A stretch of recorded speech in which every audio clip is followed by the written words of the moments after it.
Hello students, आप सभी लोगों का इस टू पे स्वागत है। मैं हूं आपका chemistry teacher Nagendra Singh. I have done BTech from IIT and I am teaching since last 15 years. अभी तक मैंने 25,000 से ज़्यादा बच्चों को पढ़ाया है और हज़ारों बच्चों को आईआईटीएन डॉक्टर बनाया है। अगली बारी आपकी है। So you know chemistry as a subject it's full with facts and figure.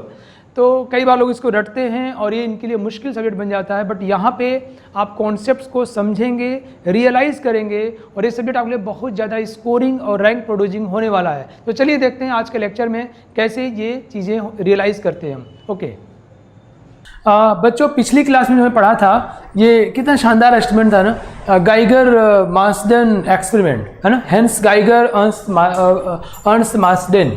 मैंने बताया था कि ये साहब जर्मनी के थे और बताया था कि गाइगर काउंट है बच्चों एक कितना जब आप इसके डिटेल में जाओगे, अभी जाना नहीं है। आप अगर फॉर्चुनेटली अच्छे कॉलेज से ग्रेजुएट होते हो, पोस्ट ग्रेजुएट होते हो, तो आपको बाद में अगर इसमें साइंस में इंटरेस्ट आता है, एटॉमिक फिजिक्स में इंटरेस्ट आता है, तो आपको ये सारी चीज़ें डिटेल में पढ़नी होगी। इनके बहुत बड़े बड़े ब्रांच है, सेपरेट ब्रांच है पूरा, जिसमें डिटेल्ड एनालिसिस किया जाता है। तो गाइगर साहब, रदरफोर्ड साहब, इन लोगों ने कंक्लूजन निकाला कि भाई, उन्होंने कहा प्लेनेटरी मॉडल होते हैं नहीं, जिसमें इलेक्ट्रॉन चक्कर मारता है, जैसे सूरज के किनारे पृथ्वी और सारे ग्रह चक्कर मारते हैं, ठीक है। और उन्होंने न्यूक्लियस साइज़ का बताया था, साइज़ है ना, न्यूक्लियर साइज़ कितना होता है, 10⁻⁻15 मीटर। याद है ना आपको कि अगर टेनिस का बॉल होगा न्यूक्लियस का साइज़, तो इलेक्ट्रॉन जो है 5 किलोमीटर दूर चक्कर मार रहा होगा। ये देखो एनसीईआरटी में लिखा है, ये बताना चाहता है कि जस्ट एक्सपीरियंस, फील इट, उसको महसूस करो। डेंसिटी ऑफ न्यूक्लियस बहुत ज़्यादा, 2.3 × 10⁻11 किलोग्राम पर ml या 10⁻17 किलोग्राम पर मीटर क्यूब। और ये एटॉमिक मॉडल पता है ना आपको, जो भी डिस्कस किया मैंने, कि जैसे सन सेंटर में है, वैसे ही प्रोटॉन और उसका एटम का जो हाई मास है, पूरा मास एटम का, वो कंसंट्रेट होगा बहुत ही छोटे वॉल्यूम में, जिसको न्यूक्लियस बोलेंगे, और इलेक्ट्रॉन उसे किनारे किनारे चक्कर मारेगा।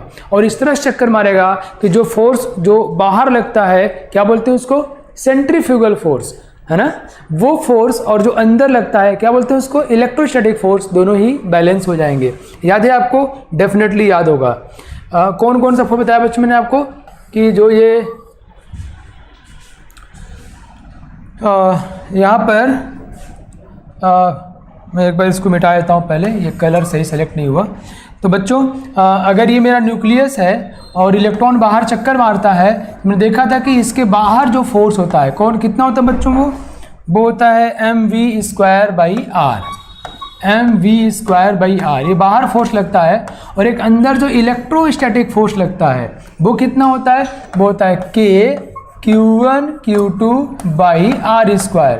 ये दोनों फोर्स बराबर होने चाहिए, तभी तो वो स्टेबल होगा। यस नो, ये सारी बातें न्यूटन साहब का मैकेनिक्स, जिसको हम लोग न्यूटोनियन मैकेनिक्स कहते हैं या क्लासिकल मैकेनिक्स कहते हैं, उसका यूज करके पाया गया। और इसलिए हम लोग इस मॉडल को हम लोग क्या बोलते हैं बच्चों, क्लासिकल मैकेनिक्स मॉडल। ये सवाल पूछा जाता है बहुत सारी परीक्षाओं में। ओके, नाउ अब आज के लिए मैं आपके लिए लेके आया हूँ एक छोटा सा ना चेक योर मेमोरी, कि आपने जो पढ़ा आपको आ रहा है कि नहीं। Are you ready for that? चलिए, तो आपको क्वेश्चन ट्राई करना है। रदरफोर्ड एक्सपेरिमेंट में on the scattering of the alpha particle showed for the first time that the atom has this. आपको आंसर करना है ओनली 45 सेकेंड्स में, 45 सेकेंड आपके पास, मुझे विश्वास है। इस lollipop question, answer is C, nucleus. Nucleus की खोज किसने की? रदरफोर्ड साहब ने की। It's a nuclear model. और ये सवाल मैंने, देखो अब एग्जामिनेशन का नाम लिखना बंद कर दिया, कि बच्चे कहते हैं सर थोड़ा उससे कोजी फीलिंग नहीं आती है। ये सवाल आईआईटी में पूछा गया था, यू कैन थिंक ऑफ। अब अगला सवाल, एक क्वेश्चन मुझसे कई बच्चों ने डाउट पूछा, तो मुझे लगा कि वो सवाल मैं यहाँ लेके आता हूँ, आप उसको ट्राई करो अपने से, फिर मैं डिस्कस करता हूँ। It's a beautiful question. ये क्वेश्चन आपके लिए बच्चों लिखा गया, a beam of cathode rays is subjected to crossed electric and magnetic fields. The fields are adjusted such that the beam is not deflected. Now the specific charge of the cathode ray is given by. ये option 4 है। किसी बच्चे ने मुझसे पूछा तो मुझे लगा कि ये सारे बच्चों के लिए अच्छा सवाल है, तो मैं आपके लिए लेके आ गया। तो इस क्वेश्चन को ट्राई करो, ये बहुत ही अच्छा सवाल है बच्चों। चलिए इसको बड़े प्यार समझाते हैं आपको। हम लोग केस तो जानते हैं बच्चों कि अगर नो डिफ्लेक्शन केस है तो फोर्स, इलेक्ट्रिक फोर्स जो होगा, इलेक्ट्रिक फोर्स इलेक्ट्रोस्टैटिक फोर्स और वो मैग्नेटिक फील्ड का फोर्स लगेगा, दोनों क्या हो जाएंगे बच्चों, बराबर हो जाएंगे। ये फोर्स कितना होता है, Q इंटू ई के बराबर, जहाँ magnetic field electric field E है और चार्ज Q है। और अगर वो v वेलोसिटी से जा रहा है, मैग्नेटिक फील्ड B है, तो उस पर चार्ज Q है, तो जो मैग्नेटिक फोर्स होता है वो कितना होता है, QVB। ये मैंने ऑलरेडी आपको पढ़ा दिया है। यहाँ से अगर देखा जाए तो Q कट जाएगा और V velocity of cathode ray कितना आएगा बच्चों, E/B। ये पहली बात रही। यहाँ तक मुझे उम्मीद है आप लोग कर लिए होंगे, ठीक है। अगर डिफ्लेक्शन नहीं हुआ है तो फॉर नो डिफ्लेक्शन। नाउ अब आप समझो, यहाँ एक कैथोड रे है बच्चों, कैथोड रेज हैं बहुत सारी। यहाँ पर बहुत सारी कैथोड रेज हैं ऐसे, है ना, एक बौछार है, इनका फ्लो है बहुत सारा, इनको गस्ट बोलते हैं इंग्लिश में, बहुत सारा ऐसे, ओके, झोंका।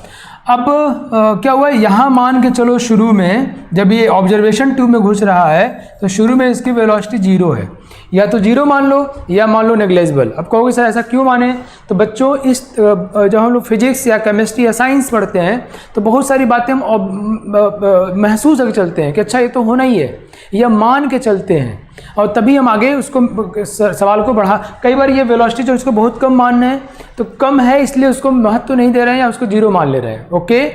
और अगर यही वेलोसिटी कंपेरेबल में हो जाएगा तो उसको हम लोग इंपॉर्टेंस देना शुरू कर देंगे, ठीक है। जैसे हम कम स्पीड में चलते हैं तो हवा के फ्रिक्शन को 0 मानते हैं, वही जब हमारी स्पीड बढ़ जाती है तो हवा का फ्रिक्शन बहुत ज़्यादा हो जाता है, उसको काउंट करना पड़ता है, ओके। लेकिन लगता दोनों केस में, एक बार हमने नेगलेक्ट किया, एक बार हमने मान लिया। तो साइंस में हम ऐसे ही काम करते हैं कि वो प्रैक्टिकल है कि नहीं, ओके बच्चों।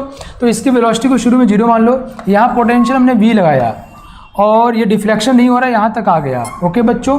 उसके यहाँ की हमको वेलोसिटी पता है, राइट। तो बच्चों मतलब ये हुआ कि यहाँ उसमें जो पोटेंशियल एनर्जी होगा वो यहाँ उसमें काइनेटिक एनर्जी में तब्दील हो गया होगा।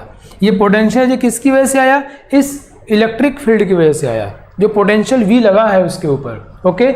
और काइनेटिक एनर्जी ये जब यहाँ तक गया तो उसमें काइनेटिक एनर्जी में कन्वर्ट हो गया, ओके। नाउ सी, तो हम लोग यहाँ काइनेटिक एनर्जी कितना हो बच्चों, 12 mv²। मतलब ये कह लो दूसरी भाषा में कि इसमें जो काइनेटिक एनर्जी इतनी आई वो कहाँ से आई। इसमें तो एनर्जी, यहाँ वेलोसिटी 0 थी शुरू में, तो काइनेटिक एनर्जी कुछ थी नहीं, तो आई कहाँ से, वो पोटेंशियल ने उसमें डाला है, पोटेंशियल की वजह से उसमें एनर्जी आ गई है। और अगर Q चार्ज है बच्चों और V पोटेंशियल में होगा तो इसकी पोटेंशियल एनर्जी होती है Q into V। U potential energy है बच्चों, U पोटेंशियल एनर्जी को हम दिखाते हैं ऐसे, और अगर Q चार्ज है, V क्या है बच्चों, पोटेंशियल है, वोल्टेज पोटेंशियल है, ओके। चलिए हम इन बातों का यूज कर लेते हैं तो हमारा सवाल सॉल्व हो जाएगा, ठीक है। तो हम क्या कहने वाले हैं बच्चों, हम ये कहने वाले हैं कि 12 mv², this is equal to Q into V। अब V हमको पता है भाई, V कितना होता है, E/B। हमको क्या निकालना है, specific charge of cathode ray. Specific charge मतलब Q/m। It's very easy, just have little bit calculations. तो Q/m is equal to V²/2V। बोले यस नो, देखो Q/m specific charge is equal to V²/2V। Now V is equal to क्या है बच्चों, E/B। तो E²/2B² into V, ये हमारा हो गया बच्चों आंसर। समझ गए आप लोग, तो ये हमारा हुआ भाई आंसर, E²/2B²B। कहाँ गया, कौन सा ऑप्शन सही है, आंसर ये सही है ना, आंसर इज D। तो मेरा उद्देश्य आपको सिर्फ सवाल बताना नहीं था, मेरा उद्देश्य आपको 2-3 चीज़ें सिखाना था। पहला ये कि for no deflection electric force this is equal to magnetic force, तो वहाँ से V निकल गया, हमने ऑलरेडी किया हुआ है। दूसरा पार्ट था बच्चों कि अगर हम ऐसे सवाल दिया होगा उसको V पोटेंशियल में ले गए तो आप क्या करोगे, आप मानोगे उसमें जो काइनेटिक एनर्जी उसमें आई है, कैथोड रे में जो काइनेटिक एनर्जी इम्पार्ट हुआ है, that is because of the electric potential we have created, we have applied. जो हम उसमें इलेक्ट्रिक पोटेंशियल अप्लाई किए हैं उसी की वजह से उसमें काइनेटिक एनर्जी आई है। So there we can directly use 12 mv² is equal to QV and from here we can calculate Q/m। Yes, समझ गए आप लोग, तो फटाका समझते ही यस बोल देना है। तो मेरा 2 उद्देश्य था। पहला ये कि आपको एक सवाल दूं जिसमें आपका माथा लगे, दिमाग लगे, और दूसरा ये कि आपको ये सब बातें समझाऊं, और आप कॉपी पेन लेके बैठना है, आपको लगे कोई अच्छी बात उसको नोट कर लेना है। रेडी? चलिए नाउ अब आज की बात करते हैं बच्चों। तो पिछली क्लास में पढ़ा था कि रदरफोर्ड साहब ने जो एटॉमिक मॉडल दिया था उसकी चर्चा हम लोग ऑलरेडी कई बार कर चुके हैं, आपको याद होगा। देखो मैं फिर बताऊँ आपको, लॉलीपॉप पढ़ाते रहेंगे, तुम्हें बहुत मज़ा आएगा, बहुत मज़ा आएगा, लेकिन एग्जामिनेशन में जाके शहीद हो जाओगे, वीर गति को प्राप्त हो जाओगे। तो हमको शुरुआत ज़रूर जीरो से करनी है, बट जाना है जेड लेवल तक, आखिरी लेवल तक, ताकि यहाँ थोड़ा हार्ड सी फेस कर लें। और एक और मैं बताऊँ आपको, जितना आप कठिन सवाल बनाओगे या कुछ मुश्किल चीज़ों को सॉल्व करोगे तो वो दिमाग का एक्सरसाइज होता है। आपका दिमाग, आपको पता भी नहीं चलेगा, बहुत तेज़ हो जाएगा, और जो अभी आपको मुश्किल लग रहा है थोड़े दिन बाद आपको आसान लगना शुरू हो जाएगा, सिर्फ इसलिए कि आपने कठिनाइयों को, अपने मुश्किलों को फेस किया था। इसलिए जब कोई बढ़िया सवाल मिले ना, जिस सवाल का उत्तर आपको न मालूम चलता हो, तो उसको जानने के लिए और लालायित हो जाया करो।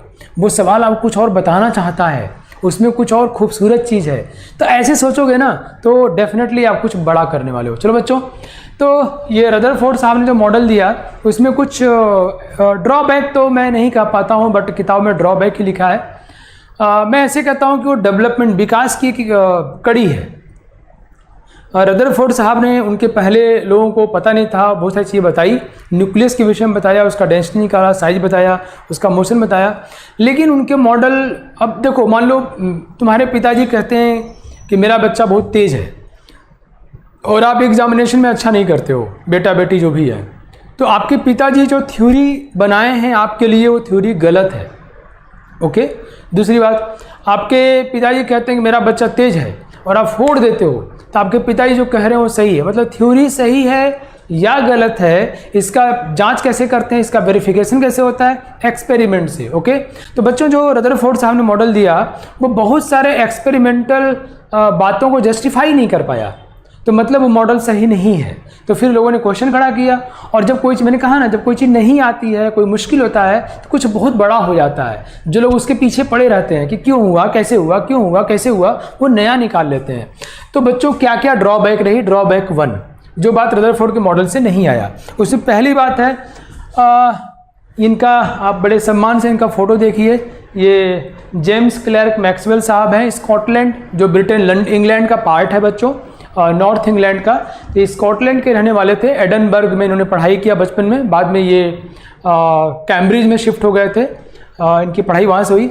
और दुनिया कहते हैं अगर 3 महान वैज्ञानिकों का नाम लिया जाए, 3 महान वैज्ञानिकों का, तो इनका नाम आ जाता है, न्यूटन, आइंस्टीन और मैक्सवेल का नाम आ ही जाता है, इतने महान थे। 1800 इन्होंने क्या बहुत सारी ऐसी बातें बताई बच्चों। तो इन्होंने बताया था, मैं कुछ आपको इंटरेस्ट बता चलूँ। जानते हो आइंस्टीन साहब ने एक बार लेक्चर दिया था कि मैं मैक्सवेल की थ्योरी को फॉलो करते करते बहुत सारी चीज़ें सीख गया हूँ। तो वो अपने बड़े होने में मैक्सवेल का कंट्रीब्यूशन मानते थे। बाय द वे मैक्सवेल उनके पहले थे। तो मैक्सवेल साहब ने इलेक्ट्रोमैग्नेटिक रेडिएशंस के ऊपर इक्वेशन दिया, थ्योरी दिया, कुछ बातें उन्होंने बताई कि ऐसा ऐसा होना चाहिए। ओके, तो इन्होंने पहले बंदे थे ये जो इलेक्ट्रिक फील्ड और मैग्नेटिक फील्ड को एक करके सोच रहे थे। ये सोच रहे थे कि इलेक्ट्रिक फील्ड और मैग्नेटिक फील्ड दो तो हैं नेचर वाइज, बट दोनों कहीं ना कहीं जाके यूनिफाइड भी होते हैं, जुड़ते भी हैं, इनमें आपस में रिलेशनशिप है, ये आपस में संबंध रखते हैं। ओके, तो ये पहले व्यक्ति थे जेम्स क्लर्क मैक्सवेल, स्कॉटलैंड के। इन्होंने क्या बोला था बच्चों कि अगर कोई एक्सेलरेटेड चार्ज्ड पार्टिकल होगा, एक एक बात को बहुत ध्यान सुनना आपको। एक्चुअली रदरफोर्ड साहब ने 1919 में प्रोटॉन के Q/m की वैल्यू निकाली थी, चार्ज बटे मास की वैल्यू। ठीक है, तो वैसे ये बताना कि खोज कब हुई थी बहुत मुश्किल बात है, ये डिपेंड करता है कौन क्या सोचता है कि हम प्रोटॉन किसको मानते हैं। ओके, मतलब उसके चार्ज बटे मास निकालने को मानते हैं कि उसके विषय में पहली बार हमको जब आइडिया लगा तब मानते हैं। तो 1919 में रदरफोर्ड साहब ने प्रोटॉन के Q/m की वैल्यू निकाली थी। ठीक बच्चों, तो वो ध्यान समझना, कोई अगर एक्सेलरेटेड चार्ज पार्टिकल होगा, चार्ज पार्टिकल जो एक्सेलरेट कर रहा है, तो उसमें से इलेक्ट्रिक फील्ड और मैग्नेटिक फील्ड निकलते हैं और ट्रांसमिट होते हैं। ओके, और इलेक्ट्रिक फील्ड मैग्नेटिक फील्ड निकलेंगे मतलब एनर्जी निकलेगी, किसमें? एक्सेलरेटेड चार्ज पार्टिकल्स में से। तो अब देखो बच्चों, ये रदरफोर्ड साहब क्या बोल रहे हैं कि ये न्यूक्लियस है हमारा जिसमें प्रोटॉन है और बाहर जो है इलेक्ट्रॉन चक्कर मार रहा है इसे। इलेक्ट्रॉन चार्ज है कि न्यूट्रल बच्चों? चार्ज पार्टिकल है। इलेक्ट्रॉन एक चार्ज पार्टिकल है जो वेलोसिटी v से जा रहा है। मैंने आपको प्रीवियस लेक्चर में डिस्कस किया था, इसके पहले लेक्चर में, कि जब कोई सर्कल पे चक्कर मारता है या उसका डायरेक्शन बदलता है तो एक्सेलरेट करता है, और अगर यहाँ इसका रेडियस r होगा तो इसका एक्सेलरेशन होता है v²/r। ठीक है, ये एक्सेलरेट करता रहता है। तो उन्होंने क्या बोला कि अगर कोई, मैक्सवेल साहब ने बोला अपने इलेक्ट्रोमैग्नेटिक रेडिएशन की थ्योरी में बोला उन्होंने कि अगर कोई चार्ज पार्टिकल एक्सेलरेट कर रहा है, तो वो इलेक्ट्रिक फील्ड, मैग्नेटिक फील्ड निकालेगा और उसको ट्रांसमिट करेगा। और ये इलेक्ट्रिक फील्ड, मैग्नेटिक फील्ड निकलेगा मतलब एनर्जी निकलेगा। इलेक्ट्रॉन चार्ज पार्टिकल है और एक्सेलरेट कर, अब इसमें से एनर्जी निकलेगा तो क्या होगा, ये धीरे धीरे ऐसे घूमते घूमते न्यूक्लियस के अंदर समा जाएगा। ठीक है, ये न्यूक्लियस के अंदर घुस जाएगा। ये जो मैंने आपको इसका रास्ता दिखाया बच्चों, इसका पाथ दिखाया है, उसको लोग बोलते हैं स्पाइरल। तो कहते हैं स्पाइरल मोशन करते हुए वो अंदर घुस जाएगा। क्यों? इसमें से एनर्जी निकल रही है, एनर्जी निकलेगी तो फिर अंदर घुस जाएगा वो। ठीक है, मैं आपको कुछ बात यहाँ डिस्कस कर दूँ। ये हमारा न्यूक्लियस है ना बच्चों, और ये इसको क्या बोलते हैं हम लोग? ऑर्बिट या शेल बोलते हैं। तो दूर जाने पर मोटी मोटी बात सीख लो आप, फिजिक्स के कुछ लॉज हैं। अट्रैक्शन से हमेशा एनर्जी घटती है और रिपल्सन से एनर्जी बढ़ती है। अट्रैक्शन जितना ज़्यादा होगा एनर्जी उतनी कम हो जाएगी, रिपल्सन जितना ज़्यादा होगा एनर्जी उतनी ज़्यादा हो जाएगी। अब ऐसे समझो, आप बहुत परेशान हो, आपके मन में कुछ उछल कूद मच रहा है, डिस्टर्ब हो, अपनी माता जी के पास आओ, स्टेबल हो जाओ। क्यों? माँ आपको अट्रैक्ट करती हैं। ऐसे सोचोगे तो याद हो जाएगा। तो माँ के पास जाओगे तो बहुत ही कूल लगेगा आपको, आपका पूरा टेंशन दूर हो जाएगा, आप सो जाओगे उनकी गोद में, आपकी एनर्जी घट गई, आप स्टेबल हो गए, कूल हो गए। बट वहीं किसी अपने दुश्मन के पास जाओ जिससे आप इरिटेट हो रहे हो, किसी से भी, वैसे दुश्मन कोई होना नहीं चाहिए, तो आपकी एनर्जी बढ़ जाएगी, अब तैश में आ जाओगे। तो रिपल्सन से एनर्जी बढ़ती है, अट्रैक्शन से एनर्जी घटती है। तो बच्चों देखो, ये पॉजिटिव है और इलेक्ट्रॉन कैसा होता है बच्चों? इलेक्ट्रॉन होता है निगेटिव। इन दोनों में क्या होगा? अट्रैक्शन। ये मान लो शेल 1, शेल 2, शेल 3, शेल 4। तो यहाँ पास में है तो अट्रैक्शन ज़्यादा होगा, ये पॉजिटिव और निगेटिव। न्यूक्लियस इलेक्ट्रॉन में अट्रैक्शन होगा। तो मैंने क्या बताया आपको? मैंने आपको ये बताया कि अट्रैक्शन से एनर्जी घटती है, एनर्जी घटेगी तो स्टेबिलिटी बढ़ेगी, भूलना नहीं। रिपल्सन से एनर्जी बढ़ती है और एनर्जी बढ़ेगी तो स्टेबिलिटी घटेगी, ध्यान रखना बच्चों। और इसको याद करने के लिए अपनी माता जी को याद कर लेना। माँ के पास जाते हो तो एनर्जी घट जाती है, कूल हो जाते हो, स्टेबिलिटी बढ़ जाती है। और अब ये रिपल्सन वाला, अपने जिससे इरिटेट होते हो, तुम्हारे रूममेट या कोई भी, ज़्यादातर लोग अपने पास वालों से इरिटेट होते हैं, उसको देखते ही उनका टेम्पर हाई हो जाता है, इरिटेट हो गया, एनर्जी बढ़ गई, है ना। तो बच्चों देखो, फर्स्ट वाले में अट्रैक्शन सबसे ज़्यादा होगा। क्यों? पास में है ना, पॉजिटिव नेगेटिव में अट्रैक्शन होगा, अपोजिट चार्ज से अट्रैक्ट करते हैं। तो अगर इसकी एनर्जी को मैं बच्चों E1 बोलूँ, इसकी एनर्जी को मैं E2 बोलूँ, इसकी एनर्जी को E3 बोलूँ, आगे हम लोग कैलकुलेट करेंगे, इसकी एनर्जी को E4 बोलूँ, तो जैसे हम दूर जाएंगे एनर्जी क्या होगी? बढ़ेगी। पास आएंगे एनर्जी क्या होगी? घटेगी। तो मतलब E1 से ज़्यादा एनर्जी E2 की होगी, और E2 ज़्यादा एनर्जी E3 की होगी, E3 ज़्यादा एनर्जी E4 की होगी, एंड सो ऑन। समझ गए बच्चों? जैसे दूर जाएंगे वैसे एनर्जी क्या होगी? बढ़ेगी। पास आने पर एनर्जी क्या होगी? घटेगी। क्यों? पास आने पर अट्रैक्शन बढ़ रहा है, अट्रैक्शन बढ़ने पर एनर्जी घटेगी। ठीक है, अब देखो यहाँ पर क्या बात निकल के आई कि भैया ये जब इलेक्ट्रॉन चक्कर मारेगा, इलेक्ट्रॉन चार्ज पार्टिकल है, और चूंकि चक्कर मार रहा है तो डायरेक्शन चेंज हो रहा है। डायरेक्शन चेंज होगा तो वो एक्सेलरेट करेगा, और एक्सेलरेट करेगा तो एनर्जी निकालेगा। एनर्जी क्यों निकालेगा? Because of electromagnetic theory of Maxwell. Maxwell साहब ने 1865 के आसपास में, बिकॉज कोई बहुत एक्यूरेट डेट नहीं है, वो थोड़ा मतलब उन दिनों 1860 से लेकर 70 के बीच में काम कर रहे थे, तो 1865 एक अप्रोक्सीमेशन है, उन दिनों के आसपास इन्होंने एक पेपर पब्लिश किया था जिस पे ये सारी बातें उन्होंने लिखी थी। ओके, उन्होंने क्या बताया कि जो एक्सेलरेटेड चार्ज पार्टिकल है वो इलेक्ट्रिक फील्ड और मैग्नेटिक फील्ड पैदा करते हैं, एमिट करते हैं और ट्रांसमिट करते हैं। ओके, तो अगर ऐसा हुआ तो इलेक्ट्रॉन न्यूक्लियस के अंदर घुस जाएगा, और अगर इलेक्ट्रॉन न्यूक्लियस के अंदर घुस जाएगा तो एटम तो स्टेबल ही नहीं हुआ, वो मॉडल पूरी तरह से फ्लॉप हो जाएगा। ठीक है बच्चों, तो ये एक बात है जिसको रदरफोर्ड साहब समझा नहीं पाए थे कि ऐसा क्यों हो रहा है। क्लियर? आप लोग कॉपी पेन लेके बैठे होगे, ऐसा मैं सोच रहा हूँ, वो नोट भी कर रहे होगे। ठीक है बच्चों, अब देखो ये हमारा न्यूक्लियस है, इलेक्ट्रॉन यहाँ चक्कर मार रहा है, लेकिन मैक्सवेल साहब के अनुसार वो न्यूक्लियस के अंदर घुस जाएगा। जानते हो ये सब चीज़ें किस ऑर्डर में होती हैं? मतलब जैसे मैं कहा इलेक्ट्रॉन की वेलोसिटी कितनी ज़्यादा होगी, अब ये लोग निकालेंगे, लाइट के आसपास होने लग जाती है, मतलब कमी होती है ऑब्वियसली, लेकिन बहुत ज़्यादा 10⁶ मीटर पर सेकेंड में, 10 लाख मीटर पर सेकेंड, उस रेंज में आने लग जाती है। वैसे ही अब इनका हर चीज़ जो है ना दायरा बहुत बड़ा होता है, इतना कि हम लोग को मतलब इसको पचा पाना मुश्किल हो जाता है। ठीक है, आप जैसे साइंस पढ़ोगे वैसे वैसे आप आश्चर्य करते चले जाओगे। जैसे मैं कहूँ कि उसने आज 400 गुलाब जामुन खा गए, तो तुमको कह रही ऐसे कैसे हो गया, 400 खा सकता है, 4000 खा गए, नहीं संभव नहीं है। लेकिन यहाँ 400 4000 की बात नहीं होती है, यहाँ 4 अरब की बात होती है, इतना ज़्यादा, तो you will get surprise to know all those things. तो बच्चों ये ऐसे ऐसे घूमेगा। और जानते हो अब बिना विलंब किए इन लोगों ने ये कैलकुलेट कर दिया कि अगर ये सही हुआ तो इलेक्ट्रॉन जो है 10⁻⁻8 सेकेंड्स के अंदर, अब देखो इतना कम टाइम है, 10⁻⁸ सेकेंड महसूस कर सकते हो आप लोग, 1/1 2 3 4 5 6 7 है ना, 3 3 6 7 8, तो इतना सेकेंड को आपने इससे डिवाइड कर दिया, इतने कम टाइम में इलेक्ट्रॉन न्यूक्लियस के अंदर समा जाएगा। और इस टाइम को हम लोग बोलते हैं one quake. This time is called one quake. Earthquake सुना होगा आपने, अर्थ का मतलब बहुत ही झटका, जल्दी से आया, like wise one quake, very short span of the time. तो इतनी जल्दी वो इलेक्ट्रॉन न्यूक्लियस के अंदर घुस जाएगा, जो कि ऐसा होता नहीं है। एटम तो स्टेबल होता है, एटम तो एग्जिस्ट करता है। इसका मतलब रदरफोर्ड का मॉडल इस बात को समझा नहीं पा रहा है। मुझे उम्मीद है आपको ये सब बातें समझ में आ गई होंगी। चलिए मैं जितना डिटेल में बता रहा हूँ, आप ध्यान सुनोगे ना तो आप तुम खुद ही वैज्ञानिक बनना शुरू कर दोगे। चलो ड्रॉबैक 2। अब ये मामला ये मामला क्यों उठा था? क्योंकि इलेक्ट्रॉन चक्कर मार रहा है।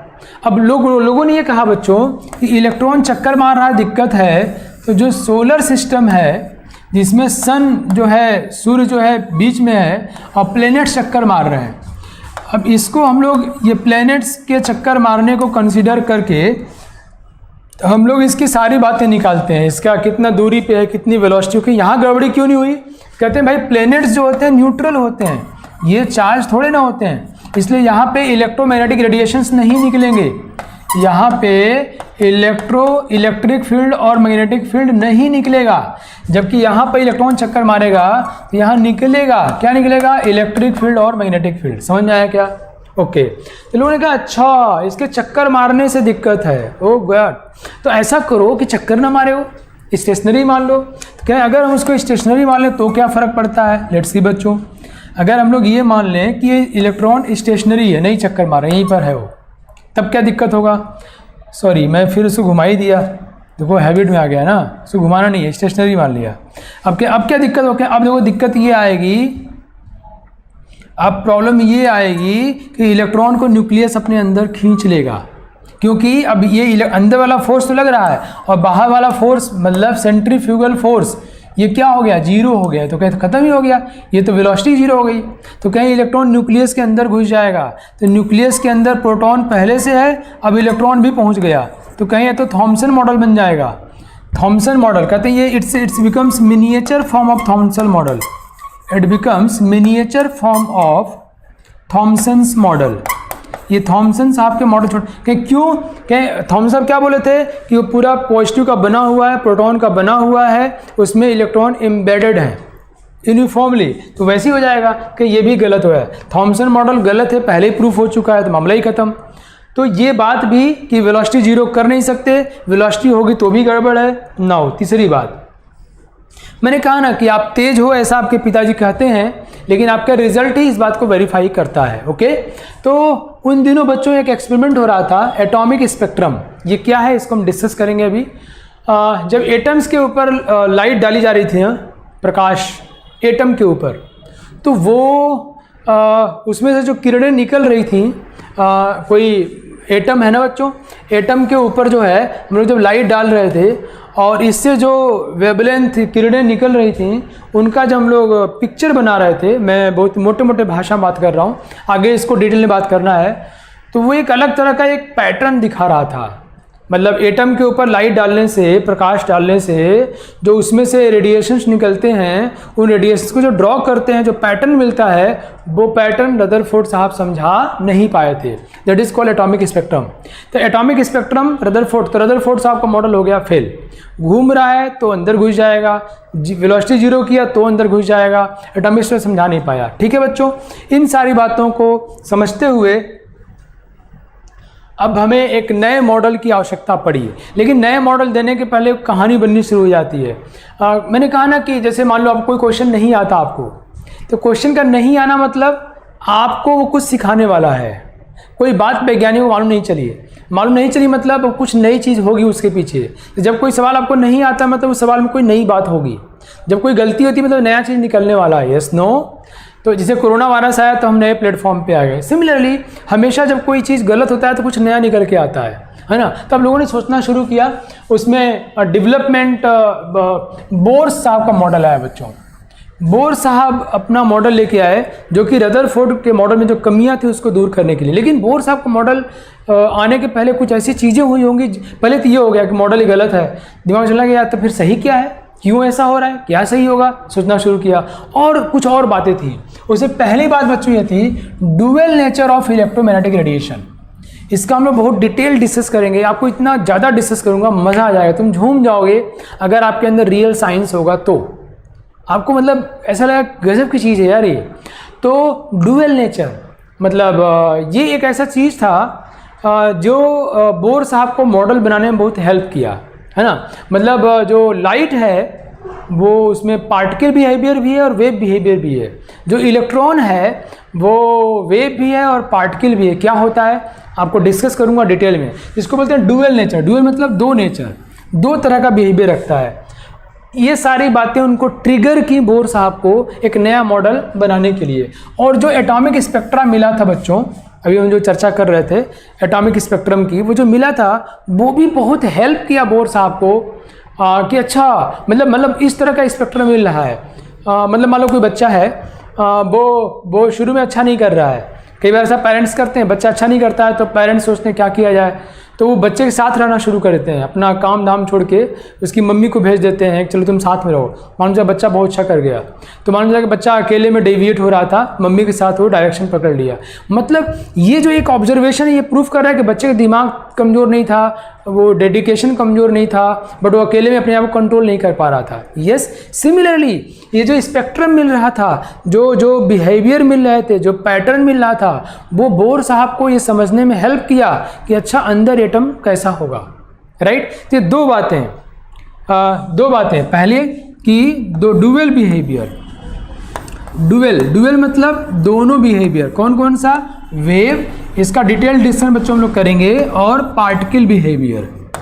ये बिहेवियर बोर साहब को समझने में हेल्प किया कि मॉडल क्यों, एटम के अंदर क्या चीज़ होगा, एटम के अंदर स्ट्रक्चर कैसा होगा। और दूसरा एटॉमिक स्पेक्ट्रा, जो हमको पैटर्न मिला एटॉमिक स्पेक्ट्रा, मुझे उम्मीद है आप लोग समझ गए होंगे। एटम के ऊपर एटॉमिक स्पेक्ट्रम, स्पेक्ट्रा उसका प्लूरल फॉर्म है। एटम के ऊपर लाइट को डालने से जो किरणें निकलती हैं उन किरणों का पैटर्न, क्या पैटर्न है, दैट विल डिस्कस। ये दोनों बातें बहुत यूज़फुल थी बच्चों बोर साहब को मॉडल डेवलप करने में, बनाने में। ठीक है, अब धीरे धीरे हम लोग कुछ बैकग्राउंड क्रिएट कर रहे हैं ताकि बोर्स मॉडल तक पहुंच सकें। ओके, बैकग्राउंड में काम कर रहे हैं, दो बैकग्राउंड, पहला डुअल बिहेवियर और दूसरा स्पेक्ट्रा। क्योंकि यही, अब देखो अगर हम डायरेक्ट आपको बोर्स मॉडल पढ़ाने लग जाएं तो बोर्स मॉडल समझ जाओगे लेकिन कनेक्ट नहीं हो पाओगे, सवाल बना लोगे लेकिन साइंटिस्ट नहीं बन पाओगे। मतलब अच्छा सवाल पूछा जाएगा तो फिर भटक जाओगे, आप खाली फॉर्मूला बेस करोगे। बट अब शुरू से करते चलोगे तो यू जस्ट नो कि अच्छा इसके बाद ये आया था, ये प्रॉब्लम थी, ये सोल्यूशन निकल के आया। राइट बच्चों, वेव क्या होता है? देखिए मैंने यहाँ कि GIF लिया है आप लोगों के लिए, GIF। इसमें ये वेव मोशन दिखा रहा है। मैं दिखाना क्या चाहता हूँ कि आप ध्यान से देखो, यहाँ जो ये पार्टिकल है, ये पार्टिकल नहीं मूव करके यहाँ चला आया, तो मटेरियल मूव नहीं करता। वेव में देखो इसकी यहाँ एनर्जी ज़्यादा है, ये एनर्जी धीरे धीरे यहाँ होती यहाँ चली आई, फिर एनर्जी आगे बढ़ रही है। है ना। और देखो फिर ये एनर्जी आगे जा रही है, तो वेव मोशन में एनर्जी एक पॉइंट से दूसरे पॉइंट तक जाता है without material transfer, material transfer नहीं होता है। तो वेव में क्या होता है बच्चों, mode of energy transmission from one place to another without displacement of matter. ऐसा नहीं हुआ कि ये जो पार्टिकल हैं ये टहलते हुए यहाँ चले आए, ऐसा वेव मोशन में नहीं होता। सिर्फ एनर्जी कन्वे होता है, एनर्जी ट्रांसफ़र होता है, मास का ट्रांसफ़र नहीं होता है। क्लियर बच्चों।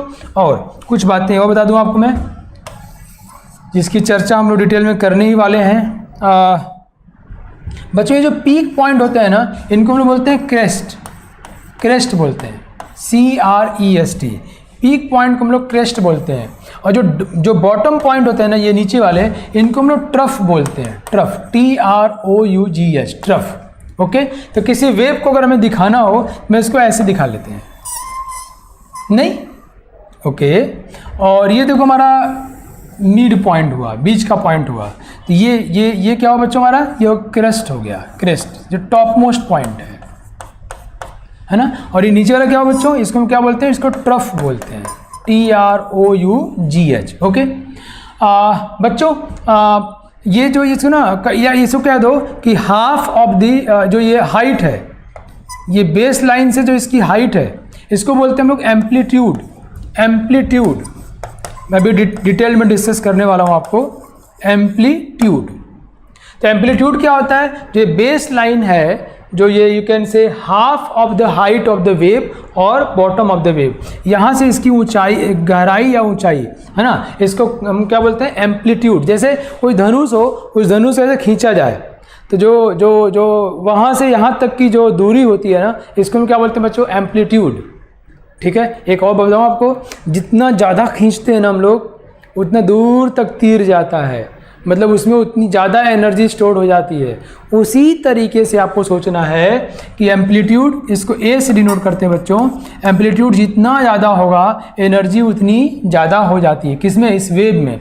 वेव में क्या होता है, एनर्जी ट्रांसफ़र होता है, तो एनर्जी जितनी ज़्यादा होगी उतना ऊपर तक जाता है। यस नो, ये तुम लोग देखे ही है, पत्थर मारो, अगर तेज से मारो तो ऊपर तक ज़्यादा आएगा। Yes no. तो एम्पलीट्यूड एनर्जी को रिफ्लेक्ट करता है बच्चों। और दो सिमिलर पॉइंट्स के बीच में दूरी होती है, दूरी मतलब जैसे ये क्रेस्ट और यहाँ भी क्रेस्ट है, दो सिमिलर पॉइंट, इन दूरी होती है, उसको बोलते हैं wave length. Wave length, wave की लंबाई, वेव लेंथ। साइंस को खूबसूरत चीज़ है, जो लिखते हैं वही समझते हैं। वेव लेंथ, इसका यूनिट दो एक ही तरह के पॉइंट, जैसे समझो आप, ओह चलो, ये समझो आप, मैं क्या बोलना चाह रहा हूँ, दो एक ही तरह के पॉइंट्स की बात मैं कर रहा था आपसे। जैसे कोई ज़रूरी नहीं मैं क्रेस्ट की बात करूँ, देखो जैसे ये है ना बच्चों, ये देखो ये ऊपर गया और फिर देखो ना ये देखो ये पॉइंट देखो फिर कहाँ आ रहा है, ये पॉइंट फिर यहाँ आ रहा है। यस, जैसे ये यहाँ से डाउनवर्ड मूव कर रहा है, वैसे ये देखो यहाँ से डाउनवर्ड मूव कर रहा है ना, देखो ये नहीं होगा, ये अपवर्ड मूव कर रहा है। तो यहाँ से यहाँ के बीच की दूरी को भी हम क्या बोलेंगे बच्चों, वेवलेंथ, वन वेवलेंथ। या फिर यहाँ से यहाँ की दूरी क्या बोलेंगे हम लोग, lambda. Both are the same, wavelength. दो सिमिलर फेजेस के बीच की दूरी क्या बोलते हैं हम लोग, wavelength, length of the wave. Okay, ये आपको समझ में आया कि mode of transfer of energy है, मैटर ट्रांसफर नहीं करता है। एम्पलीट्यूड जितना ज़्यादा होगा, धनुष को खींच के देख लो, जितना ज़्यादा खींचोगे तो ये एम्पलीट्यूड जितना ज़्यादा होगा उतनी एनर्जी उसमें उतना दूर तक जाएगा, एनर्जी उतनी ज़्यादा होगी। Okay, now characteristic of wave, हम वेव को कैसे कैरेक्टराइज करते हैं। जैसे कोई क्लास में बच्चा है, अब 40 बच्चे क्लास में हैं, मुझे किसी को बताना है बच्चों, तो हम कैसे उसको जानेंगे, उसके रोल नंबर से या उसके नाम से। एक ही नाम कई लोगों से रोल नंबर जानेंगे हम, तो कैरेक्टरिस्टिक जिससे हम उसको जाने, या क्लास में रैंक से जान सकते हैं, या कोई और आइडेंटिफिकेशन हो। तो वैसे ही वेव को कैसे कैरेक्टराइज करें, तो वेव को कैरेक्टराइज करने के लिए हमारे पास बच्चों वेवलेंथ होता है, हमारे पास फ्रिक्वेंसी होती है, फ्रिक्वेंसी होती है, इनको हम डिटेल में डिस्कस करने वाले हैं। हमारे पास उसकी वेलोसिटी होती है, वेलोसिटी ऑफ वेव। हमारे पास उसका एम्पलीट्यूड होता है, एम्पलीट्यूड। हमारे पास उसका वेव नंबर होता है, वेव नंबर। ये सब वो पैरामीटर हैं जिससे हम किसी वेव को कैरेक्टराइज करते हैं। मैं कहूँ कि एक वेव वहाँ ऐसा था, या कैसा वेव था, तो how will you characterise? So we will say एक वेव था जिसका वेवलेंथ इतना था, एक वेव था जिसका वेव नंबर इतना था, एक वेव था जिसकी फ्रिक्वेंसी इतनी थी, है ना। सो बच्चों, these are the characteristic of a wave by which we characterise the wave. Okay, now चलिए सी कह रहा है वेवलेंथ क्या होता है? Distance between two successive peaks और सिमिलर फेजेस। हमने ऑलरेडी देख लिया है, एक ही तरह के पॉइंट्स के बीच की दूरी को हम क्या बोलते हैं? वेवलेंथ। और वेवलेंथ को बच्चों हम लोग लेम्डा से डिनोट करते हैं। वेवलेंथ को हम लोग लेम्डा से डिनोट करते हैं, और इसका यूनिट क्या होगा? लंबाई है यार, तो मीटर बोल दो, या सेंटीमीटर बोल दो, एंगस्ट्रॉम बोल दो, नैनोमीटर बोल दो, है ना। तो ये होगा। मैं आपको बता चलूँ कि जितने भी ये वेव्स होते हैं ना, सबका कैरेक्टरिस्टिक वेवलेंथ ही होता है ना। हम कहें एक वेव है जिसकी वेवलेंथ 450 नैनोमीटर है। सो नो, हमने कहा एक वेव है जिसकी वेवलेंथ कितनी है? 450 नैनोमीटर है। या मैं आपको मज़ेदार चीज़ बताऊं, जो ये लाइट है ना बच्चों, प्रकाश जिसको अपने देख पाते हैं, विजिबल रेंज क्या बोलते हैं इसको? विजिबल, जिसको अपने देख पाते हैं, वो होता है 400 नैनोमीटर से 750 नैनोमीटर तक। ये क्या बता रहा है? ये वेवलेंथ बता रहा है। क्यों? देखो ना, लेंथ की यूनिट है ये, तो वेवलेंथ समझ गए आप। इसको भी याद रखना, 400 से 750 नैनोमीटर तक क्या होता है बच्चों? विजिबल रेंज, जिसको अपने देख पाते हैं। Okay, now the next one is wave number. Wave number शायद आप लोग जानते होंगे या शायद पहली बार सुन रहे होंगे। वेव नंबर इसको न्यू बार से डिनोट करते हैं, या कहीं कहीं के लिखा होता है। वेव नंबर क्या है? Number of waves. Wave number कहते रहा है, नंबर ऑफ वेव्स कितने में? एक 1 यूनिट लेंथ में, एक लेंथ में, एक पर्टिकुलर लेंथ में कितने वेव होंगे? Number of waves per unit length is called wave number. Okay, तो number of wavelengths per unit length, तो कहेंगे न्यू बार कितना होगा?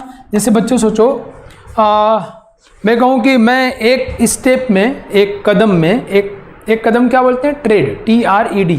या एक स्टेप में सपोज करो मैं चलता हूँ, सपोज करो मैं 1.5 फीट चलता हूँ, एक कदम में 1.5 फीट। मैं कहूँ मैं अगर 100 मीटर चला तो कितने कदम चढ़ा? तो क्या करोगे? 100 मीटर में मेरे एक कदम से भाग दे दोगे, तो नंबर ऑफ स्टेप्स निकल जाएगा। बोलो यस नो। कई लोग ऐसी ज़मीन नापते हैं ना, कहीं घर खरीदने गए तो कितने में है, तो अपने एक स्टेप का पता होगा उनको, तो उतने स्टेप कर लेंगे।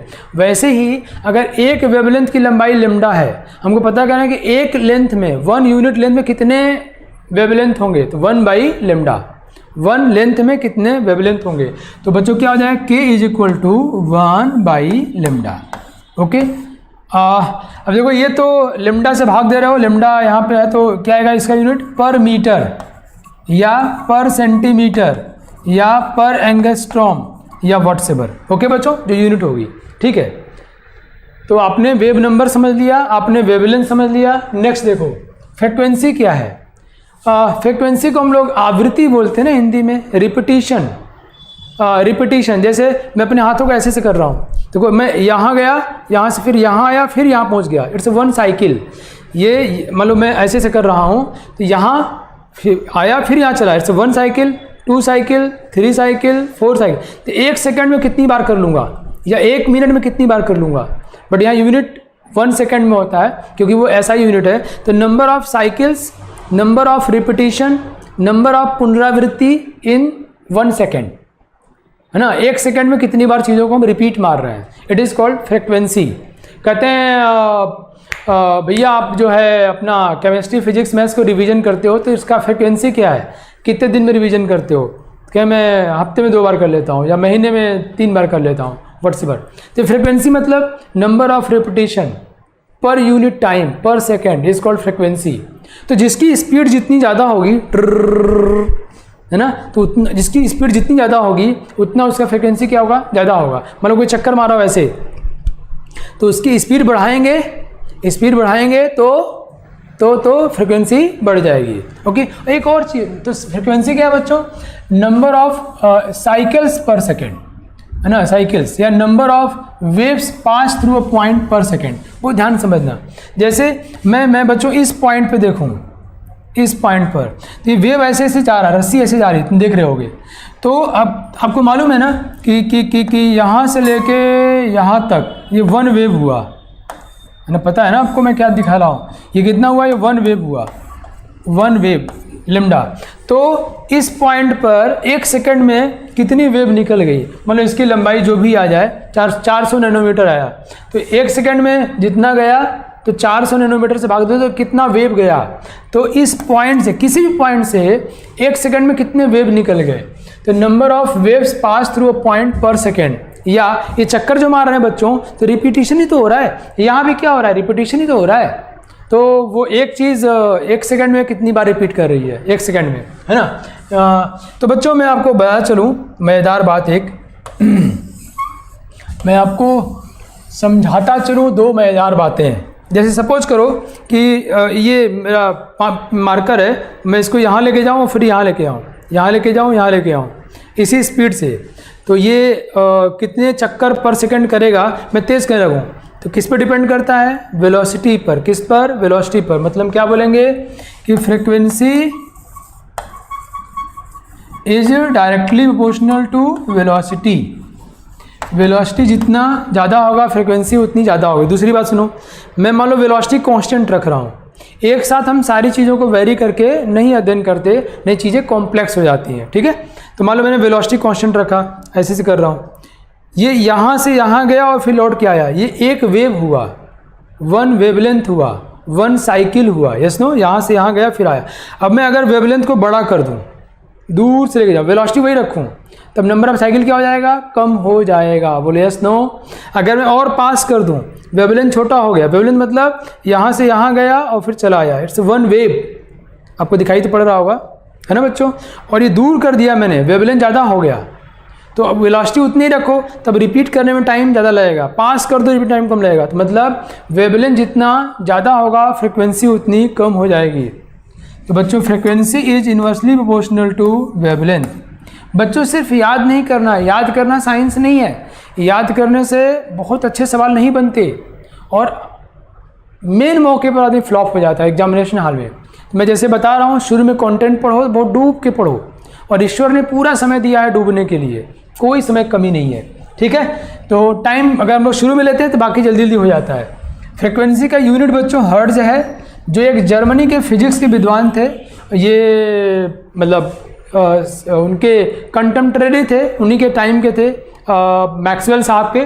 तो मैक्सवेल साहब ने, मैं बताऊं आपको, मैक्सवेल साहब ने इलेक्ट्रिक फील्ड और मैग्नेटिक फील्ड को यूनिफाइड करके इक्वेशन दिया, थ्योरी, प्रूफ नहीं कर पाए थे, सोच रहे थे ऐसा होगा, क्यों ऐसा होगा पता नहीं।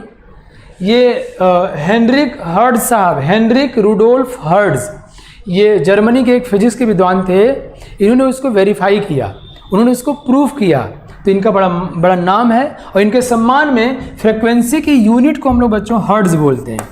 ये जर्मनी के एक फिजिक्स के विद्वान थे, HZ से इसको डिनोट करते हैं, 1 हर्ट्ज इज इक्वल टू पर सेकेंड, 1/सेकेंड, 1/सेकेंड, ओके। तो मैंने आपको यहाँ क्या क्या बताया कि एक पॉइंट से कितने वेव निकलते हैं per second is called frequency, number of repetition per second is called frequency, number of cycles per second is called frequency. दूसरा मैंने क्या बताया बच्चों कि वेलोसिटी जितनी ज़्यादा होगी फ्रिक्वेंसी उतनी ज़्यादा होगी, वेवलेंथ जितनी ज़्यादा होगी फ्रिक्वेंसी उतनी कम हो जाएगी। वेवलेंथ मतलब बढ़ जाएगा, जी हाँ, तो फ्रिक्वेंसी घट जाएगी, ओके। नाउ चलो नेक्स्ट है बच्चों speed of the wave. Speed of the wave, चलिए जरा इस पर डूब के बताता हूँ आपको मैं। स्पीड क्या होता है पहले ये समझो आप। तुमको मैं ऐसा पढ़ाऊँगा ना बेटा या बेटी अगर आपको साइंस को मज़ा लेने का मन करेगा ना, तो तुमको मेरी क्लास अच्छी लगेगी। और तुम जिन चीज़ों को पहले सुने होगे कि इसको ये परिभाषा है वो परिभाषा है, उसको अब रियलाइज़ कर रहे हो कि तुमको ऐसा लगे अच्छा यार ये तो मैं समझता हूँ, अच्छा ये होता है। जैसे देखो स्पीड क्या होता है समझना। स्पीड क्या होता है हम सब जानते हैं, डिस्टेंस ट्रेवल्ड पर सेकेंड या पर यूनिट टाइम। 1 सेकेंड में कितना दूरी गया, या पर टाइम कर लो, 1 सेकेंड में कितना दूरी ट्रेवल किया, ओके बच्चों। इसको बोलते हैं हम लोग स्पीड। अब जरा समझो, मैं कहूँ कि मैं 1 सेकेंड में न्यू क्या है? फ्रीक्वेंसी। फ्रीक्वेंसी क्या होता है? 1 सेकेंड में कितने वेव, मैं 1 सेकेंड में न्यू वेव्स पर सेकेंड, हमने न्यू वेव्स पर सेकेंड, न्यू फ्रीक्वेंसी तो है, वो क्या होता है? 1 सेकेंड में कितने वेव कंप्लीट किया आपने, तो न्यू वेव्स कंप्लीट किया 1 सेकेंड में। और मैं कहूँ कि मैं 1 सेकेंड में 40 कदम चला, तो 40 कदम चला तो कितना दूरी चला? 1 कदम से गुणा कर देंगे, तो न्यू वेव कंप्लीट किया। तो एक वेव की लंबाई कितनी होती है बच्चों? लैम्डा। तो इतनी दूरी ट्रेवल किया, डिस्टेंस हो गया पर second. Yes, no? Now this one is the distance, इतना distance per second and it is called velocity. So velocity is equal to nu into lambda. समझ आया आपको?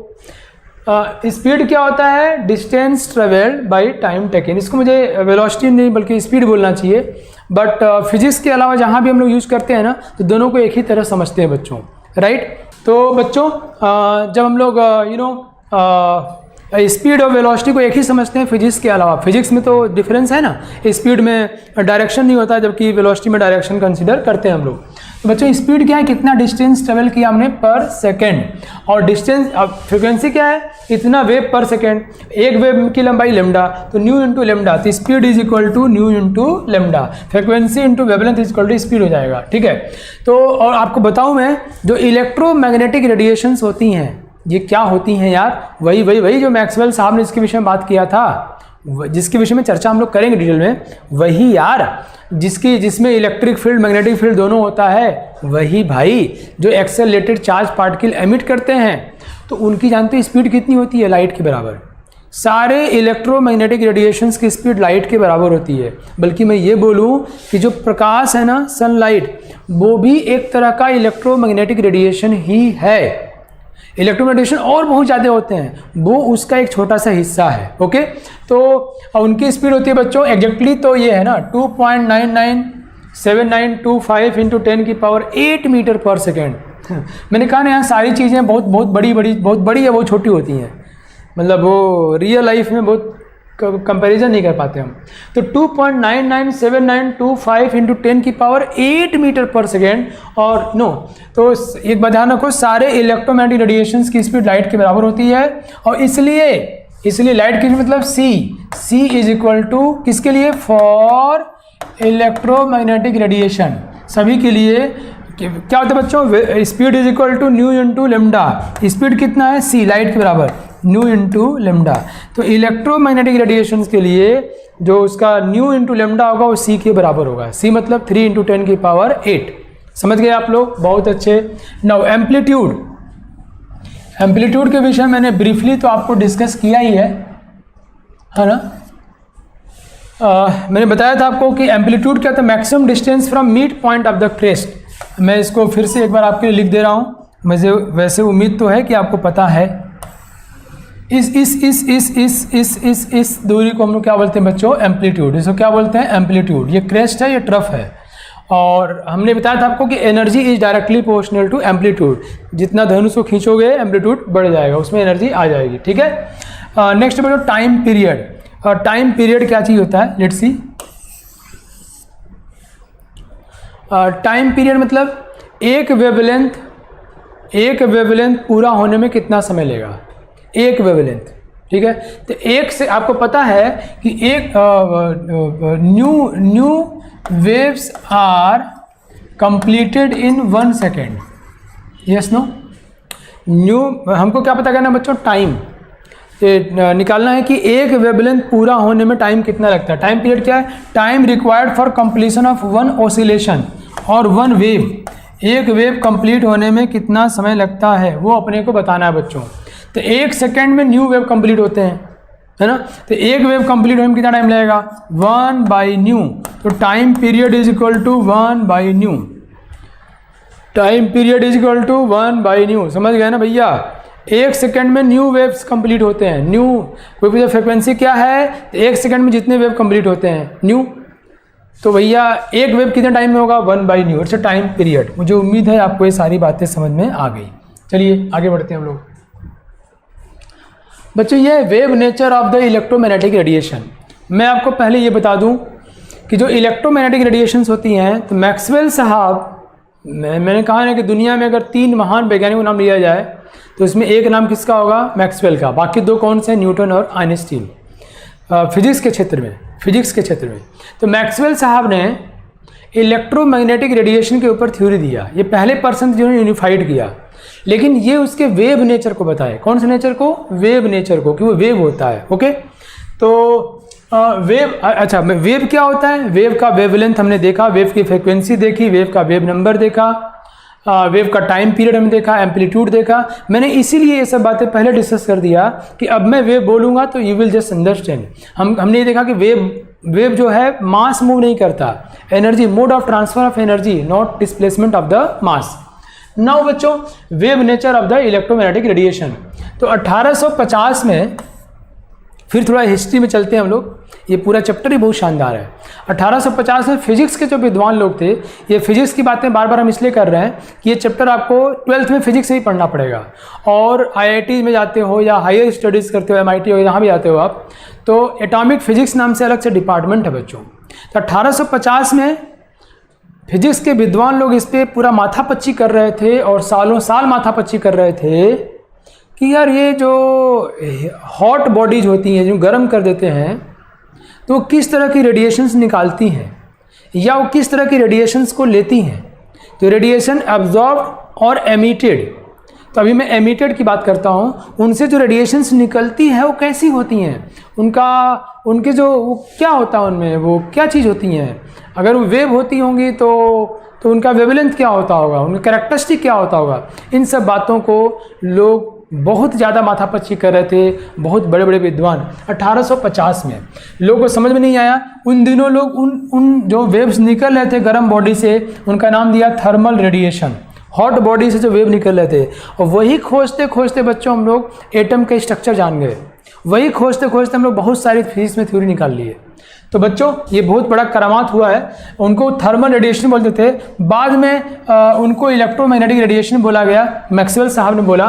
1865 में बच्चों मैक्सवेल साहब ने, आपको मालूम ये बोला था कि जो चार्ज पार्टिकल्स होते हैं, अगर उन्होंने क्या बोला, देखो उन्होंने कहा था कि इलेक्ट्रोमैग्नेटिक वेव्स, उन्होंने कहा था कि emission of such wave by accelerated charge particle were developed by Maxwell. उनका एक्सेलरेटेड चार्ज पार्टिकल जो होते हैं वो इलेक्ट्रिक और मैग्नेटिक फील्ड जो निकालते हैं वही इलेक्ट्रोमैग्नेटिक रेडिएशन है, और ये वही रेडिएशन है जो हॉट बॉडी से निकलते हैं।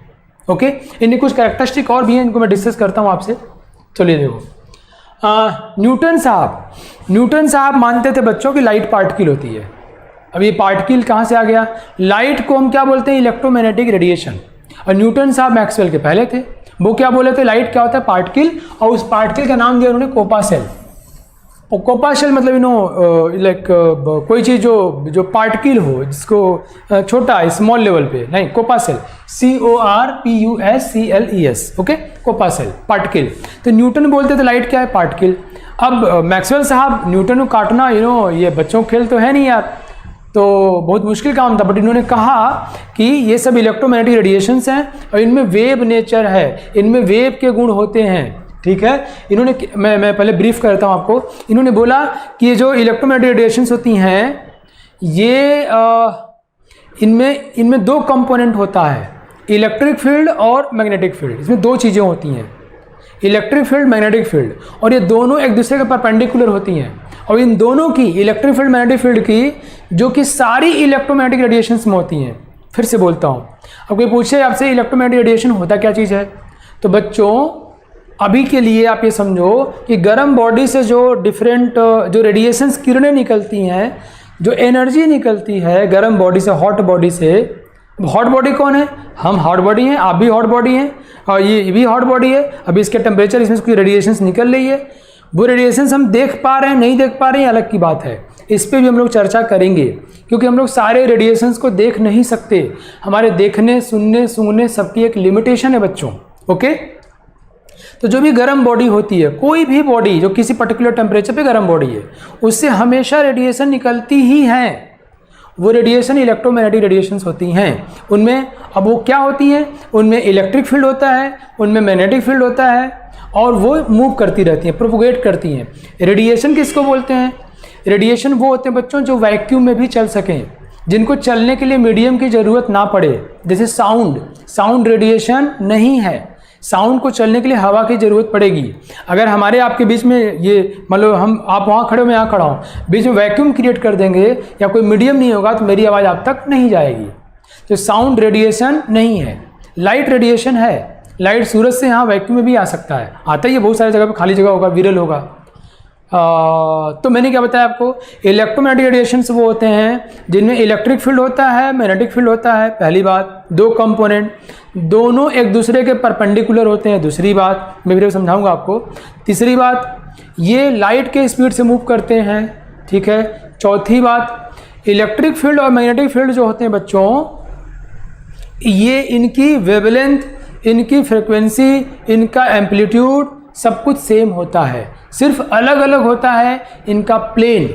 दोनों एक दूसरे के परपेंडिकुलर प्लेन में होते हैं। मतलब जो वेव का डायरेक्शन है, वेव अगर ऐसे जा रहा है ना, अगर उसकी इलेक्ट्रिक फील्ड ऐसे है तो मैग्नेटिक फील्ड ऐसे होगा। ये दोनों एक दूसरे के परपेंडिकुलर होते हैं और ये मतलब इलेक्ट्रिक फील्ड, मैग्नेटिक फील्ड और वेव का मोशन तीनों एक दूसरे के परपेंडिकुलर होते हैं। मूव करने के लिए इसको मीडियम की ज़रूरत नहीं है। एक और इम्पोर्टेंट पॉइंट, हम इलेक्ट्रोमैग्नेटिक रेडिएशन को पहचाने कैसे? ये है क्या चीज़? वेव है। कैसे पहचानोगे? वेवलेंथ से, फ्रिक्वेंसी से, वेव नंबर से पहचानोगे। ये सब बातें मैं नहीं बोल रहा हूँ, ये सब बातें मैक्सवेल साहब ने बोली है। और ये तुमको अभी आसान लग रहा होगा, ये मजाक नहीं है, ये तो आज भी समझने बहुत मुश्किल होता है। पता नहीं क्या सोच के दे दिए थे वो खुद भी इसको प्रूफ नहीं किए थे, उनको लगा कि ऐसा होना चाहिए। अभी लोग क्या सोचते हैं, मैं आपको एक मजेदार बात बोल देता हूँ। अभी लोग सोचते हैं कि दुनिया में जितने तरह के फील्ड्स हैं ना, electric field, magnetic field, gravitational field, जितने तरह के फील्ड हैं सब एक ही तरह के फील्ड में कन्वर्ज हो जाएंगे। अब ये बाद में सोचते रहना, आपका साइंस सोचता रहे, आपको मज़ा आएगा सोच के। मुझे तो बहुत मज़ा आता है। जितने तरह के फील्ड हैं, ग्रेविटेशनल फील्ड है, इलेक्ट्रिक फील्ड है, मैग्नेटिक फील्ड है ना, तो ये सारे फील्ड का बिहेवियर एक ही टाइप का होगा। सब मर्ज हो जाएंगे, एक ही मिल जाएंगे। ये सब में आपस में रिलेशनशिप है, ठीक है। तो ये बात सबसे पहले मैक्सवेल साहब ने सोची बच्चों, कमाल की बात है। चलिए अब इसको हम लोग जो बताया आपको यहाँ देख लेते हैं बोर्ड पर। देखो भाई, ये अगर इसके इलेक्ट्रिक फील्ड का डायरेक्शन ये है किसी टाइम पर, अगर किसी टाइम पर, बहुत गौर से देखना, मज़ा आ रहा होगा आपको। इलेक्ट्रिक फील्ड का डायरेक्शन अगर ये है, मैग्नेटिक फील्ड का डायरेक्शन देखो ये होगा, परपेंडिकुलर है। देखो ये इस प्लेन में तो इस प्लेन में, और पार्टिकल किधर जा रहा है? इधर जा रहा है। तो एक बात समझ लेना कि electric field perpendicular to magnetic field perpendicular to velocity of the wave, ये तीनों जैसे कि हमेशा परपेंडिकुलर होंगे। बात नंबर दूसरी, पहली बात हो गई complete.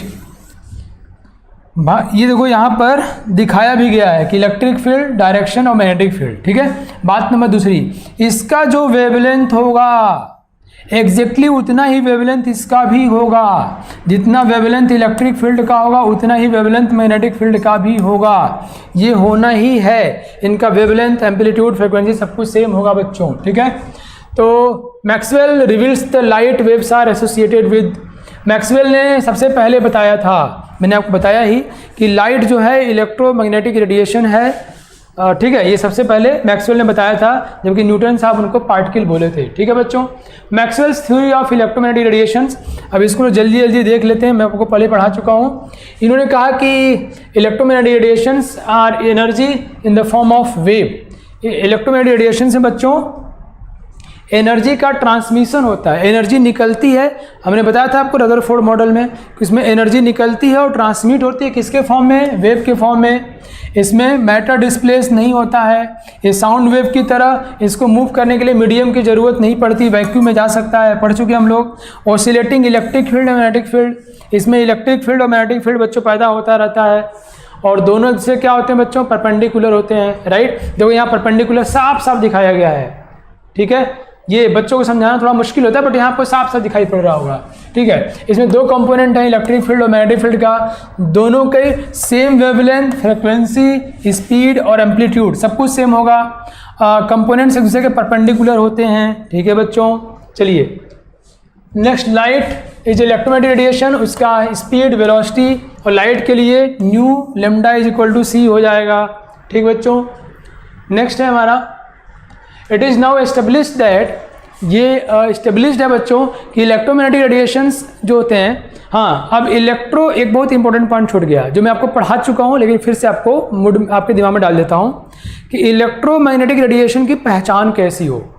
How we will characterise और you can say identify an electromagnetic radiation. तो you know how, by the value of their wavelength, by the value of their frequency, by the value of their wave number. तो wave number, wavelength and frequency are identification for a particular electromagnetic radiation.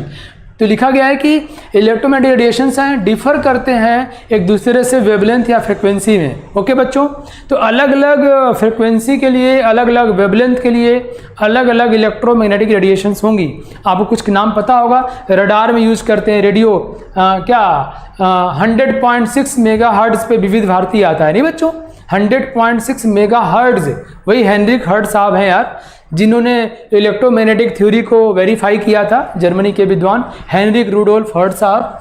तो बच्चों अगर हमको frequency पता हो तो 91.9 पे radio आता है, 93.5 रेड एफएम, यस नो, तो ये इनका फ्रिक्वेंसी का रेंज है। अलग अलग फ्रिक्वेंसी पे अलग अलग अल्ट्रा वायलेट रेडिएशन है ना, ये रेंज हो गया। तो बच्चों इनकी पहचान इनकी वेवलेंथ से होती है, इनकी फ्रिक्वेंसी से होती है।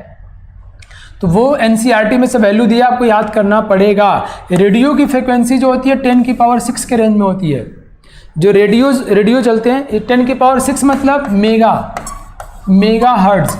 तो कहते हैं ना 100.6 मेगा हर्ट्ज, ये इस पे विविध भारती चलता है ना। तो मेगा हर्ट्ज मतलब 100.6 इंटू 10⁶ हर्ट्ज, ये उसकी हो गई फ्रिक्वेंसी, किसकी, विविध भारती की। क्या बताइए वेवलेंथ क्या होगा, हमकी wavelength is equal to c/ν। क्यों, हमने जानते हैं ना बच्चों कि ये इलेक्ट्रोमैग्नेटिक रेडिएशन है, तो c is equal to ν into lambda.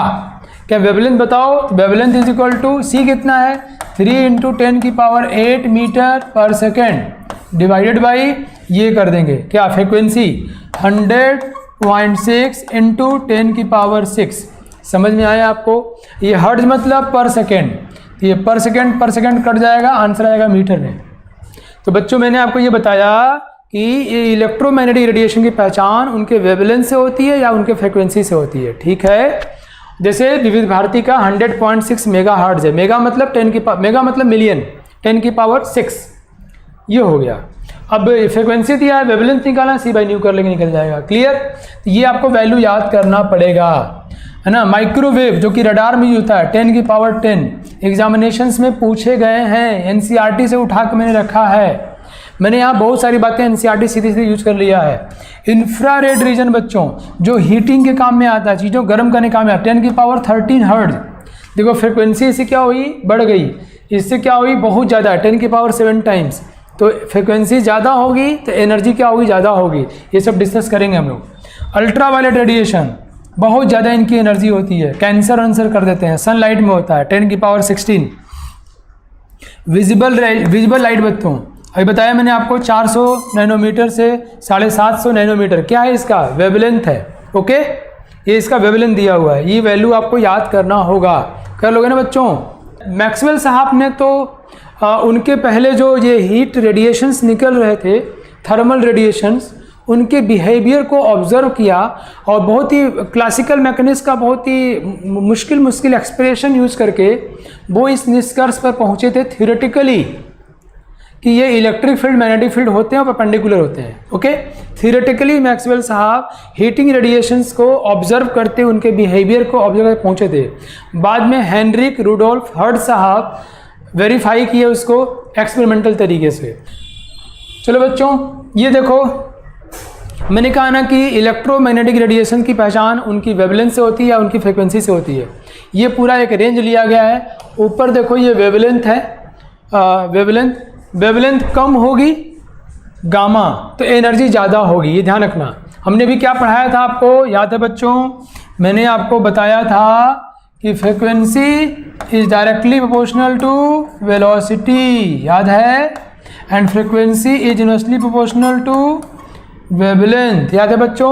Velocity ज़्यादा होगी तो एनर्जी ज़्यादा होगी। तो कहीं ना कहीं तुमको ये मालूम चल जाना चाहिए कि energy is directly proportional to frequency और इनवर्सली प्रोपोर्शनल टू वेवलेंथ, ठीक है? मतलब जिसका वेवलेंथ जितना कम होगा उसकी एनर्जी उतनी ज़्यादा होगी। इधर देखो वेवलेंथ बढ़ते हुए क्रम में है, इंक्रीजिंग वेवलेंथ है, ठीक है बच्चों? ये वैल्यू मैंने दिखाया, ये डिक्टो एनसीईआरटी में दिया है या ये कह लो वहीं से मैंने लिया है। तो आपको याद सबसे गामा का वेवलेंथ कम है, गामा की एनर्जी बहुत ज़्यादा, फिर एक्सरे, फिर अल्ट्रावायलेट, इंफ्रारेड। अल्ट्रावायलेट और इंफ्रारेड दोनों के बीच में एक छोटा सा रेंज होता है जिसको हम देख पाते हैं, है ना? हम लोग पता नहीं किस बात पे इतना गुमान करते हैं। मतलब जो चीज़ सोचो ना, हमारे देखने की, सूंघने की, सुनने की एक लिमिटेशन है, लिमिटेशन नहीं है तो सिर्फ सोचने की। आपका दिमाग जो है इनफाइनाइट हो सकता है, आप उससे कुछ भी सोच सकते हो, वंडरफुल, लेकिन हम देख सकते हैं सिर्फ इसी रेंज में। इसीलिए मैं कहता हूँ जब आप पढ़ते हो और पढ़ने का आपको मौका मिलता है ना, तो आप बहुत सौभाग्यशाली हो। आपके माता पिता, अब जाकर उनका चरण छू लिया करना, रोज़ सुबह शाम छू लिया करो, वो आपको मौका दिए हैं पढ़ने का। It's a great achievement. मतलब जानवर तो सब खाते पीते सब कुछ करते ही हैं, what difference do we have? और अगर आप इस लेवल की इंटेलेक्चुअलिटी की बात करते हो तो यार ये गॉड, मतलब भगवान से मिलने टाइप की चीज़ है। अगर आप इस लेवल तक के साइंस को पढ़ते हो, डूब के सीखते हो तो वंडरफुल। तो बच्चों हमारे हर चीज़ की लिमिटेशन है। देखो यहाँ पर हम लोग सारे को नहीं देख पाते, ईश्वर ने हमारी आँख को ऐसा बनाया कि हम सिर्फ इसी रेंज की वेवलेंथ को देख पाते हैं, बाकी हम देख नहीं पाते। विजिबल सिर्फ यही वाले हैं, ये वाले हैं सिर्फ विजिबल, वो उसको बड़ा कर दिया गया है और इसको लोग क्या बोलते हैं? विबग्योर, है ना बच्चों? विबग्योर। मैंने थोड़ा गड़बड़ लिख दिया क्या? गड़बड़ लिख दिया, क्यों गड़बड़ लिखा बताता हूँ आपको। विब ऐसे, विब VIB, हाँ, ग्रीन ग्योर, ऑरेंज रेड, ठीक है? चलेगा यार? मैंने कलर के अकॉर्डिंग लिखा। तो बताना चाहता हूँ कि ऐसे जाने पर इनका वेवलेंथ क्या हो रहा है बच्चों? बढ़ रहा है। फ्रिक्वेंसी क्या हो रही होगी? घट रही होगी। और अल्ट्रा वायलेट मतलब जिसकी अल्ट्रा मतलब ज़्यादा, अल्ट्रा मतलब ज़्यादा, जिसकी एनर्जी ज़्यादा है, किससे ज़्यादा है? वायलेट से। वायलेट से जिसकी एनर्जी ज़्यादा है, आपको पता है ना कि इधर एनर्जी ज़्यादा होगी। वेवलेंथ बढ़ रहा है मतलब एनर्जी घट रही है, बोले यस नो? इधर वेवलेंथ का मतलब एनर्जी ज़्यादा है। अल्ट्रा वायलेट वो जिसकी एनर्जी, इंफ्रा मतलब कम, जिसकी एनर्जी रेड से कम है। इंफ्रा रेड से कम हो एनर्जी। माइक्रोवेव, रेडियो वेव, ये आपको ये सब रीजन याद करने होंगे। ये पूरा पैटर्न है बच्चों किसका? इलेक्ट्रोमैग्नेटिक रेडिएशन का, ठीक है? नाउ मैं कुछ सवाल कर लेता हूँ आपसे, 5 मिनट और ले रहा हूँ, टाइम ऑलरेडी हो चुका है बच्चों, जल्दी जल्दी करना, 1 मिनट में करना है। विविध भारती में ऑल इंडिया रेडियो ब्रॉडकास्ट होता है और कह रहा है अगर उसकी फ्रिक्वेंसी इतनी है 1368, तो बताना है उसका वेवलेंथ कितना होगा। और बताना है आपको which part of the electromagnetic radiation does it belong, वो किस रीजन में बिलोंग करता है। ओके, आप बताना है वो किस रीजन में बिलोंग करता है। विविध भारती का अगर फ्रिक्वेंसी दिया है 1368 1368 किलो हर्ट्ज, तो आप बताना इसकी फ्रिक्वेंसी क्या होगी और ये किस रेंज में बिलोंग करेगा। हमको वेवलेंथ निकालना है, तो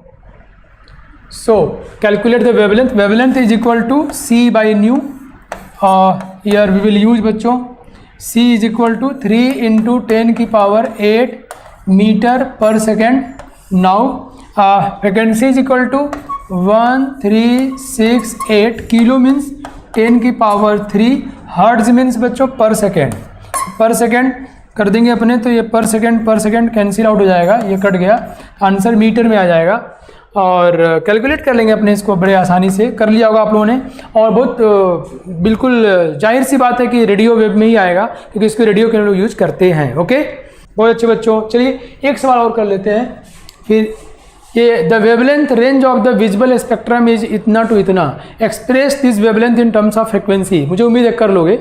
एनसीईआरटी क्वेश्चन आप घर पर ट्राई कर लेना, ठीक है। ये भी एनसीईआरटी क्वेश्चन है। दिया हुआ है एक वेवलेंथ और उसका वेव नंबर निकालना है। तो वेव नंबर क्या है बच्चों, 1/λ कर लेंगे। फ्रिक्वेंसी निकालना है। कह रहा है कि एलो रेडिएशन जो है पीली लाइन उसका 5800 एंगस्ट्रॉम वेवलेंथ दिया हुआ है। 5800 एंगस्ट्रॉम मतलब 10⁻⁻10 मीटर ये दिया हुआ है। कह रहा है वेव नंबर बताओ, 1/λ बताना है। कह रहा है फ्रिक्वेंसी बताओ, तो c/λ बताना है। कर लोगे आसानी से। नेक्स्ट है क्विज। विच ऑफ द, ये सवाल आपको अभी करना है, which of the following value of frequency is use in radar. चलो तुम्हारा मेमोरी चेक करते हैं, जल्दी बताओ।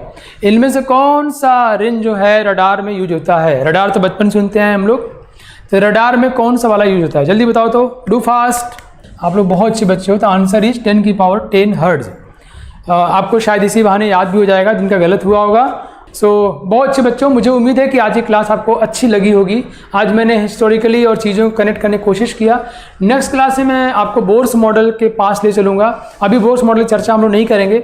ब्लैक बॉडी रेडिएशन, मैं आपको बता चलूँ कि ब्लैक बॉडी रेडिएशन बहुत कम लोगों को समझ में आया है, बहुत ही कम लोगों को। उनको पता नहीं चलता कि हो क्या रहा है। वो कुछ कुछ सेंटेंस बोल के निकल लेते हैं, वो कुछ कुछ वर्ड्स बोल लेते हैं कि ऐसा ऐसा हुआ, ये हो जाएगा, उसको एक्सप्लेन नहीं कर पाते। तो आप ज़रूर उसको एनसीईआरटी से पढ़ के आइए और उलझ के आइए कि क्यों है, क्या है, कैसा है। तो मैं समझाऊंगा। अगर आप परेशान रहेंगे और फिर समझाऊंगा तो आपको बहुत मज़ा आएगा। तो अगली क्लास में आपको black body radiation, photo electric effect समझाऊंगा, जो कि बहुत वंडरफुल हैं, जिस सवाल पूछे जाते हैं, बहुत ज़्यादा पूछे जाते हैं फिजिक्स और केमिस्ट्री दोनों में। और एनसीईआरटी से क्वेश्चन ट्राई करिए, प्रीवियस ट्राई करते रहिए। अगर आपको ये वीडियो पसंद आया तो लाइक करिए, शेयर करिए, अपने दोस्तों को बताइए और कम से कम 5 लोगों को और ज्वाइन कराइए। और कुछ करिए ना करिए, खूब खुश रहिए, माता पिता का ध्यान रखिए, सुबह शाम चरण छुइए। Thank you, have a great day. On IS2ON study is always on. Concepts के बेहतर रियलाइजेशन के लिए IS2ON पर बने रहिए।